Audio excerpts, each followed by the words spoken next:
देश भर में आज महाशिवरात्रि का पर्व जो है मनाया जा रहा है। इसी के उपलक्ष्य में कुर्ला के सुंदर बाग इलाके में मार्कंडेश्वर मंदिर के लोकार्पण का कार्यक्रम जो है वो मोहम्मद आरिफ नसीम खान के हाथों संपन्न हुआ। हमारे साथ बातचीत करने के लिए नसीम खान जी है। सर, आज महाराष्ट्र महाशिवरात्रि का पर्व मनाया जा रहा है, क्या कहेंगे?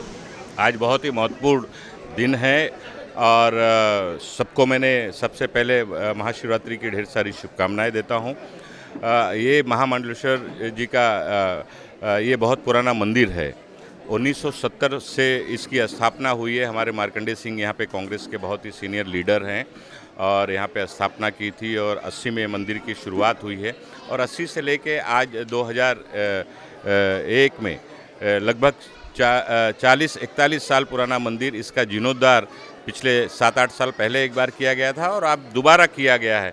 हमारे अनिल गलगली जी और सारे के सारे लोग यहाँ पर मिलजुल कर बहुत ही अच्छा काम यहाँ पर इन सब ने मिल के किया है। एक भव्य हॉल यहाँ पर तैयार हुआ है ताकि धार्मिक प्रक्रिया हो या सामाजिक कुछ काम हो, यहाँ पर लोग बैठकर आसानी के साथ 200-300 लोग बैठकर अपनी प्रक्रिया पूरी कर सकते हैं।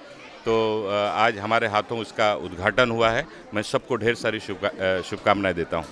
कोरोना का समय चल रहा है, ऐसे में आज महाशिवरात्रि का पर्व जो मनाया जा रहा है, मंदिरों में काफ़ी भीड़ देखी जा रही है, तो ऐसे में आप भक्तों को क्या संदेश दें? नहीं, भक्तों को लोग मंदिरों में जाएं, दर्शन करें, लेकिन सोशल डिस्टेंसिंग का ध्यान रखें, सामाजिक दूरी बनाए रखें, क्योंकि ये भयानक महामारी है कोरोना जैसी। इस महामारी को अभी भी हमें इससे लड़ना है और सरकार की और पुलिस की और महानगर पालिका की जो गाइडलाइन है उसका पूरी तरह से सभी को पालन करना चाहिए। ऐसे में महाराष्ट्र विधानसभा का सत्र जो है वो संपन्न हुआ। मनसुख हिरेन का मामला हो या फिर संजय राठौड़ का मामला हो, विपक्ष इन दो मुद्दों पर आक्रामक रहा है।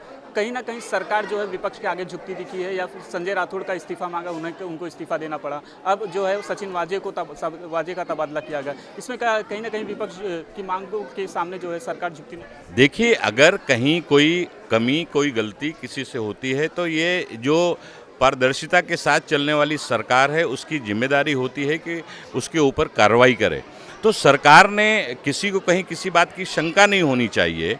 इस बात को ध्यान में रखते हुए जांच पे कोई असर नहीं आना चाहिए, क्योंकि बड़ा गंभीर मामला दोनों ही सामने आया है। तो दोनों ही मामले में कोई कहीं किसी को उंगली उठाने का मौका ना मिले, इसलिए ये कदम मुझे लगता है कि सरकार ने उठाया और ये सरकार का उठाया गया कदम उचित है। आप पश्चिम बंगाल के विधानसभा चुनाव हो रहे हैं, स्क्रीनिंग कमेटी के सदस्य बनाए गए हैं। ऐसे में आप कांग्रेस जो है वाम दल के साथ मिलकर चुनाव लड़ रही, तो आप वहाँ पे कांग्रेस की स्थिति किस तरह से देख रहे हैं? घूम रहे हैं, फिर रहे हैं? नहीं, हम लोग की कोशिश होगी कि वेस्ट बंगाल में कांग्रेस की परिस्थिति सुधरे और अच्छी हो, लोगों का वहाँ पे समर्थन मिले, अच्छे उम्मीदवार का चयन हो, इसकी पूरी कोशिश हो रही है। 4 फेज़ का स्क्रीनिंग 4 फेज़ के चुनाव का स्क्रीनिंग हो चुका है। आने वाले दिनों में भी बाकी के जो बचे हुए 4 फेज़ हैं, वेस्ट बंगाल में टोटल 8 फेज़ में इलेक्शन चुनाव आयोग के निर्देशानुसार हो रहा है। तो उसी के मुताबिक हम लोगों की चयन प्रक्रिया शुरू है उम्मीदवारों की, और आने वाले दिनों में कोशिश होगी कि पार्टी वहाँ पर मजबूती के साथ खड़ी हो। कितनी सीटें जीतने की उम्मीद है इस? देखिए, ये भविष्यवाणी करना मुश्किल है। कोशिश होगी कि ज़्यादा से ज़्यादा भारी संख्या में कांग्रेस और कांग्रेस के जो गठबंधन दल हैं उनके उम्मीदवार चुन के आए। आखिरी सवाल पूछूंगा कि कल ममता बनर्जी ने नंदीग्राम में रैली की, इस दौरान उन्होंने दावा किया कि उनके ऊपर हमला हुआ, क्या कहेंगे? नहीं, बिल्कुल, अगर किसी राज्य के मुख्यमंत्री ने इस तरह से सार्वजनिक तौर पर आरोप लगाया है तो उस आरोप की जांच होनी चाहिए। अगर इसके पीछे कोई साजिश हो रही है तो केंद्र सरकार ने दखल लेनी चाहिए और चुनाव आयोग ने भी इसकी दखल लेनी चाहिए और पूरी सुरक्षा उनको प्रदान करना चाहिए। पक्ष कह रहा है सहानुभूति पाने के लिए, मतलब कि ये पूरा खेल जो है खेला जा रहा है ममता। देखिए, अब सहानुभूति पाने के लिए या किस लिए क्या हो रहा है, देश में किस तरह से कौन क्या कर रहा है, पिछले 7-8 साल से देश की जनता देख रही है।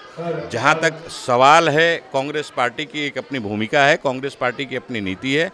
उस नीति के तहत कांग्रेस पार्टी वेस्ट बंगाल में मजबूती के साथ खड़ी होने की कोशिश करेगी। तो आपने सुना नसीम खान को, जिनका साफ तौर पर कहना था कि लोग जो है महाशिवरात्रि के मौके पर मंदिरों में जाए, दर्शन करें और जो है इसके अलावा खास तौर पर सोशल डिस्टेंसिंग जो सरकार के गाइडलाइंस है उसे फॉलो करे। इसके अलावा उन्होंने महाराष्ट्र में, माफ़ कीजिएगा, जो पश्चिम बंगाल के विधानसभा चुनाव हो रहे हैं उसमें जो है कहा है कि कांग्रेस पार्टी जो है आने वाले चुनाव में अच्छे नतीजे जो है हासिल करेंगी।